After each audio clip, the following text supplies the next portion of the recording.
एकादशी व्रत। पांडु नंदन ने विनय पूर्वक हाथ जोड़कर श्री कृष्ण जी से प्रश्न किया, भगवान अब आप कृपा कर पौष शुक्ल एकादशी के महापुण्य का वर्णन कीजिए। उसका क्या नाम और क्या विधान है तथा उस दिन किस देवता की पूजा की जाती है और उसका क्या फल होता है। श्री कृष्ण जी बोले, राजन, इस एकादशी का नाम पुत्रदा एकादशी है। ये समस्त मनोरथों को पूर्ण करने वाली है। इसके अधिपति स्वयं नारायण है। इस चराचर संसार में इसके समान फल देने वाला दूसरा कोई व्रत नहीं है। इसके प्रसाद से मनुष्य पुत्रवान, विद्वान, कीर्तिमान, लक्ष्मीवान और यशस्वी होता है। अब मैं तुमसे उत्तम और पापों को हरने वाली कथा कहता हूँ, ध्यानपूर्वक सुनो। पूर्व काल में एक राजा अपनी स्त्री शैव्या सहित पुत्र न होने के कारण अत्यंत ही दुखी था। उसके पिता गर्म अश्रुओं से सिंचित किंचित पिंडोदक का पान करते थे। वे सदैव इसी शोक से संतप्त रहा करते थे कि इसके आगे हमें कौन पिंडदान देगा। इधर राजा को पुत्रेच्छा की थी। उसका इस प्रकार का संताप एक प्रकार से ठीक ही था, क्योंकि बिना पुत्र के सचमुच ही मनुष्य का जन्म निरर्थक है। जिसके पुत्र नहीं उसके कुछ भी नहीं, क्योंकि बिना पुत्र के देवता, पितर और मनुष्य किसी का भी ऋण परिशोधन नहीं होता। अस्तु, मनुष्य को पुत्र प्राप्त करने की युक्तियों में सदैव ही लगा रहना चाहिए, क्योंकि संसार में वही भाग्यवान, गुणवान और कीर्तिमान है जिसका घर पुत्र से परिपूर्ण है।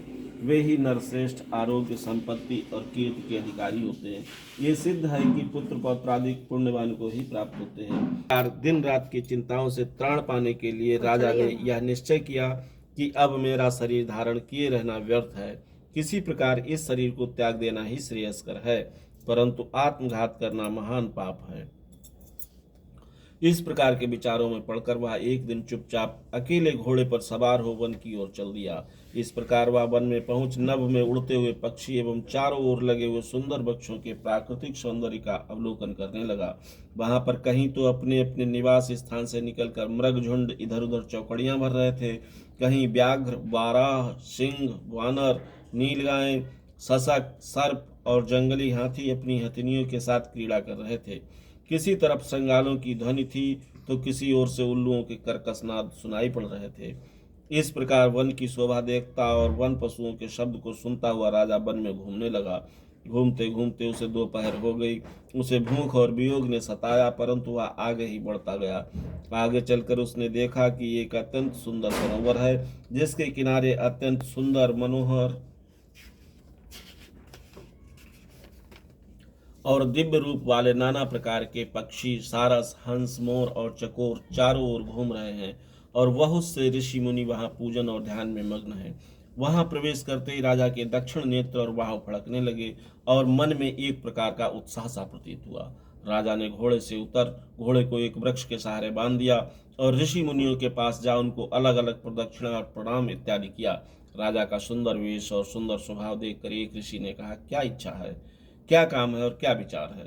ऋषियों की ऐसी वाणी सुन राजा ने कहा, भगवान, आप लोग कौन हैं, यहाँ पर क्यों आए हैं और क्या कर रहे हैं। एक महर्षि बोले, राजन, हम लोग विश्वदेव हैं और आज पौष शुक्ल की पुत्रदा नाम की एकादशी का व्रत है, सो हम इस सरोवर में स्नान करने आए हैं। हमने अपना संपूर्ण हाल बतला दिया, अब आप कहिए। राजा बोला, भगवान, मैं भी एक निसंतान और अभागा मनुष्य हूँ और पुत्र की इच्छा रखता हूँ। यदि आप लोग मुझे किसी प्रकार भी एक पुत्र दें तो मैं अपने को धन्य मानकर जन्म जन्म के लिए आपका ऋणी हो जाऊं। ऋषियों ने कहा, राजन, आज पुत्रदा एकादशी है। इसका व्रत अत्यंत उत्तम और निसंदेह ही पुत्र देने वाला है। आप नियम पूर्वक एकादशी के व्रत को धारण कीजिए। निसंदेह ही एकादशी के पुण्य फल एवं हमारे वचनों के प्रभाव से तुम्हें पुत्र होगा। ऋषियों की ऐसी वाणी सुन राजा अत्यंत प्रसन्न हुआ और उनके बताए हुए विधि विधान से एकादशी का व्रत कर द्वादशी को पारण कर ऋषियों से विदा हो अपने भवन में आया। परमात्मा के अनुग्रह एवं एकादशी के पुण्य और प्रताप से तथा ऋषियों के आशीर्वाद से राजा की रानी ने गर्भ धारण किया और यथा समय सुंदर, स्वरूपवान, तेजवान और भाग्यवान पुत्र उत्पन्न किया। राजपुत्र अत्यंत शीघ्रता पूर्वक बढ़ने लगा और शीघ्र ही बड़े हो पितृ सेवा तथा अपनी प्रजा की सेवा करने लगा।